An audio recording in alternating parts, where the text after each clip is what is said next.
बिस्मिल्लाहिर्रहमानिर्रहीम। अस्सलाम वालेकुम। मोअज़्ज़ज़ सामीन ग्राम, बहुत से लोगों के लिए ये नई बात होगी कि दरियाए सिंध का शुमार पानी के बहाव के हवाले से दुनिया के बड़े दरियाओं में होता है, जिसमें बहने वाले पानी की मकदार दरियाए नील से 2 गुना है।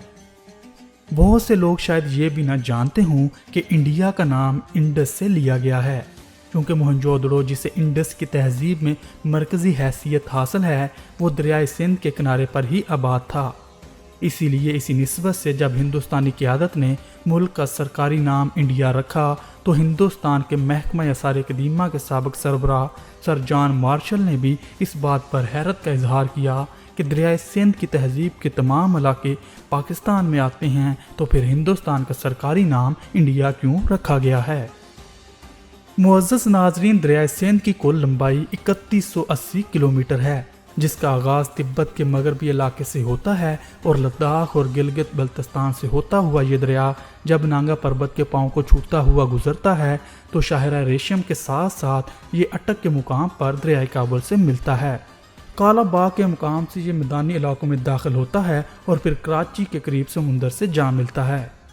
दरियाए सिंध जितने बड़े इलाके का पानी साथ लेकर आता है, इसका मजमूई रकबा पाकिस्तान के रकबे से भी ज़्यादा है, जो कि 11,65,000 मुरब्बा किलोमीटर बनता है।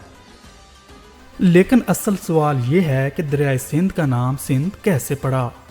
इस हवाले से कहा जाता है कि ईरान की खमीनी हुकूमत का दायरा असर जब गंदारा तक था, तो वो इसे हिंदू के नाम से पुकारते थे, जिसे यूनानियों ने इंडस पुकारा और बाद में संस्कृत में सिंधु हो गया, जो अब सिंध कहलाता है।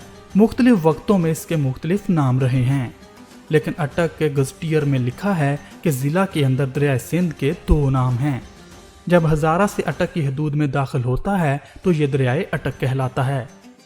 सैयद नुसरत बुखारी की हाल ही में शाया होने वाली किताब ज़िला अटक तज़किरा व तारीख़ में दरियाए सिंध के हवाले से लिखा गया है कि इसे इसके नीलगू पानी की मुनासबत से नीलाब का नाम भी दिया गया था।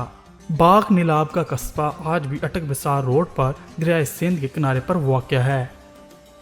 मुअज़्ज़ज़ सामीन, दरअसल ये वही कस्बा है जहाँ से कदीम हमलावर इस दरिया को पार करके हिंदुस्तान में दाखिल होते रहे हैं। नाज़रीन ग्रामी, तरीक़े फ़रिश्ता के मुसन्नफ़ मोहम्मद कासिम फ़रिश्ता भी इसे नीलाब ही लिखते हैं और कहते हैं कि हिंदुओं के अक़ीदे के मुताबिक इसे पार करना मना है। कहा जाता है कि नीलाब को पार करने पर इसलिए पाबंदी थी कि अटक के मगरब में मुसलमान आबाद थे, जिनको वो मलीज समझते थे, और अगर कोई हिंदू दरिया पार कर लेता था तो वापसी पर इसे फिर से नए सिरे से हिंदू बनाया जाता था। इस अकीदे की तस्दीक 19वीं सदी के यूरोपीय सियाह ह्यूगल और बर्नस भी करते हैं। ताहम जनरल कखिंगम का ख्याल है कि दरियाए अटक की वजह तस्मिया टिका नामी कबीला था, जो कि मारगला और दरियाए अटक के दरमियान आबाद था। लेकिन कुछ मुअर्रिखीन के मुताबिक अटक द्राविड़ी ज़ुबान का लफ्ज़ है, जिसके मानी दलदली ज़मीन के हैं, जबकि आम तासुर यही है कि इसका नाम दरियाए अटक इसलिए पड़ा कि यहाँ आकर इसकी रफ्तार बहुत कम हो जाती है, इसलिए इसे दरियाए अटक भी कहा जाता है।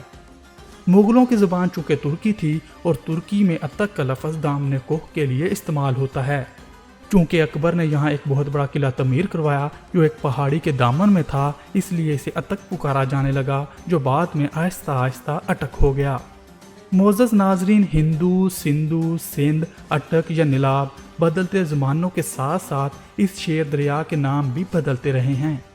ज़माना कदीम में चूँकि ज़राए रस्द और रसाइल महदूद थे और लोग एक दूसरे के इलाकों के बारे में बहुत महदूद मालूमात रखते थे, इसलिए जिस दरिया की आज लंबाई 3000 किलोमीटर से ज़्यादा है और जो तिब्बत के बुलंदों वाला पहाड़ों से होता हुआ पंजाब के मैदानी इलाकों को सराब करते हुए गुजरता है, ऐन मुमकिन है कि एक ही वक्त में हर इलाके में इसे मुख्तलिफ नामों से पुकारा जाता हो। लेकिन ये भी एक मुसलमा हकीकत है कि इसके दामन में दुनिया की कदीम तरीन तहजीबें परवान चढ़ी हैं और इन्हीं तहजीबों की मुनासबत से भी इसे दरियाए सिंध कहा जाता है।